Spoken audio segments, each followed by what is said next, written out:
হে আমার স্বর্গস্থ পিতা, পরম পিতা, পরম ঈশ্বর, তোমার ধন্যবাদ করি, প্রশংসা করি, গৌরব করি গো পিতা। পিতা গো, প্রতিদিনের ন্যায় আজও একটি নতুন দিনের শুরুতে তোমার কাছে এসেছি প্রার্থনা নিয়ে। পিতা, এই একটি নতুন দিনের শুরুতে আমি নিজেকে এবং তোমার সকল সন্তানকে তোমার চরণতলে জ্ঞাত করলাম। যারা এই প্রার্থনা শ্রবণ করবে সকলকে স্পর্শ করো আর সকলের পাপ ক্ষমা করো পিতা।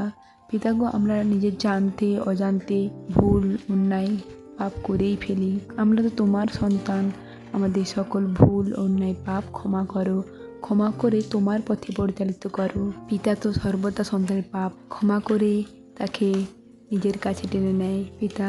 তাই তো তোমার কাছে আমরা ক্ষমা প্রার্থী, কেননা একমাত্র তুমি সেই ঈশ্বর যে পারো আমাদের সকল পাপ ক্ষমা করে কাছে টেনে নিতে। পিতা গো, আমাদেরকে সঠিক পথ দেখাও, কোন পথে গেলে আমরা সঠিক জায়গায় পৌঁছাতে পারবো, কোন পথটা আমাদের ভালো সেটা তুমি দেখাও।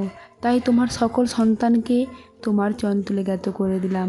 পিতা, তোমার ধন্যবাদ করি প্রতিদিনের ন্যায় আজও একটি নতুন দিন দেখতে সাহায্য করার জন্য, আর প্রতিনিয়ত আমাদের সঙ্গে সঙ্গে থাকার জন্য পিতা গো। তাই তো এই সুন্দর সকালে তোমার চরণতলে সকলকে সমর্পণ করে দিয়েছি, যাতে তারা তোমার আশীষ লাভ করে আর তোমার পরশে তাদের জীবনের সকল সমস্যা থেকে উদ্ধার লাভ করে পিতা। পিতা গো, আমি জানি এই প্রার্থনা যারাই শ্রবণ করবে তারাই তোমার আশীষ লাভ করবে আর তাদের জীবনের সকল সমস্যা থেকে উদ্ধার লাভ করবে।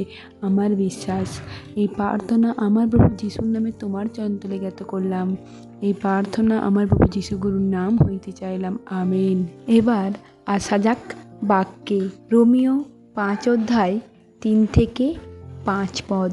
শুধু তাই নয়, আমরা আমাদের দুঃখ কষ্টেও আনন্দ করি, কারণ আমরা জানি দুঃখ কষ্ট সহিষ্ণুতা অভিজ্ঞতাকে ও অভিজ্ঞতা প্রত্যাশার জন্ম দেয়। সেই প্রত্যাশা আমাদের নিরাশ করে না, কারণ আমাদের প্রতি দেওয়া পবিত্র আত্মার দ্বারা ঈশ্বর তার প্রেম আমাদের হৃদয়ে উজাড় করে ঢেলে দিয়েছেন, আমেন। পিতা, তোমার সন্তানদের জন্য বিশেষ প্রার্থনা রয়েছে। তোমার এক সন্তান শাশ্বতী গুহ পিতা গো, তার ফিনান্সিয়াল প্রবলেম চলছে আর পারিবারিক নানান সমস্যা রয়েছে পিতা। আর পিতা, তার হাজব্যান্ড এবং 2 সন্তানকেও খুব সুন্দর রেখো পিতা। তোমার সন্তানের ভার তোমার উপর তুলে দিলাম। আর পিতা, তোমার আরেক সন্তান, তার নাম জানি না, সে প্রার্থনা চেয়েছে পিতা গো, তার স্বামী স্ত্রীর মধ্যে সমস্যা রয়েছে, সেই স্বামী স্ত্রীর সম্পর্ক তুমি সুন্দর করে দাও পিতা। আমি জানি না, তুমি অন্তর্যামী, তুমি দেখে নাও কোন সন্তান আর তাদের স্বামী স্ত্রীর সম্পর্ক সুন্দর করে দাও। আর তার স্বামী যেমন তাকে ফোন করে আর তাদের সম্পর্ক যেমন সুন্দর হয়ে যায়, একমাত্র তুমি সেটা পারো করতে। তাই তোমার সন্তানের ভার তোমার উপর তুলে দিলাম। আর পিতা, তোমার আরেক সন্তান চক্রধর ঘোষ, তাকেও সবসময় সব রকম বিপদ থেকে আগলে রেখো, সেই ভার তোমার উপর তুলে দিলাম।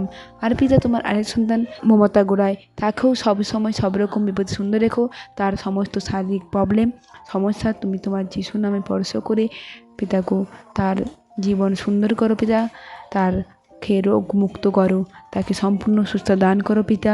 সেই ভার তোমার উপর তুলে দিলাম।